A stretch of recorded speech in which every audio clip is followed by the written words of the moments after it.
హైదరాబాద్ మెట్రోకు గిరాకీ భారీగానే పెరిగింది. నిత్యం ప్రయాణికుల రద్దీతో కిటకిటలాడుతోంది. అసలే భానుడి భగభగలు వడగాలులతో మాక్సిమం ప్రయాణికులు మెట్రోలోనే ఆశ్రయిస్తున్నారు.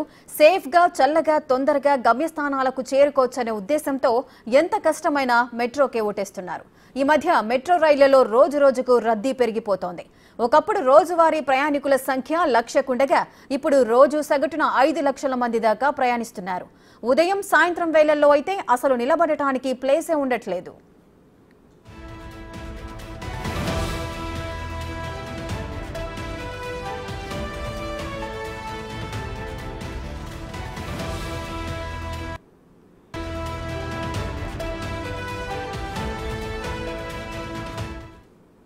ఇలా నిత్యం రద్దీతో మెట్రో నడుస్తుంటే ఫ్రీ బస్సు వల్ల మెట్రోకు ఆదరణ తగ్గుతోందని కొందరు దుష్ప్రచారం చేస్తున్నారు.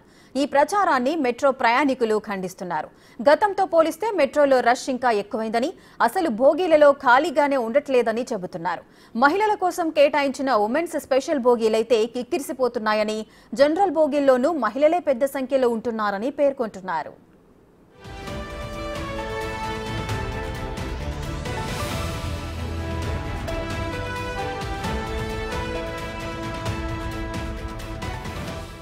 మరోవైపు ఉమెన్స్ స్పెషల్ బోగీలతో పాటు జనరల్ బోగీల సంఖ్యను కూడా పెంచాలని ప్రయాణికులు కోరుతున్నారు. ఢిల్లీలో కొన్నేళ్లుగా మహిళలకు ఫ్రీ బస్ స్కీమ్ నడుస్తోంది. అయినా కూడా అక్కడ మెట్రో ప్రయాణికుల సంఖ్య పెరిగిందే తప్ప తగ్గలేదు. అసలు ఇప్పటి వరకు అక్కడ ఎక్కడ అలాంటి చర్చనే జరగలేదు. తెలంగాణలోనూ మహిళలకు ఫ్రీ బస్ స్కీమ్ను డిసెంబర్లో ప్రభుత్వం ప్రారంభించింది. అప్పటి నుంచి మెట్రోపై ఎలాంటి ప్రభావం పడలేదు. ప్రయాణికుల సంఖ్య పెరిగిందే తప్ప తగ్గలేదని చెబుతున్నారు.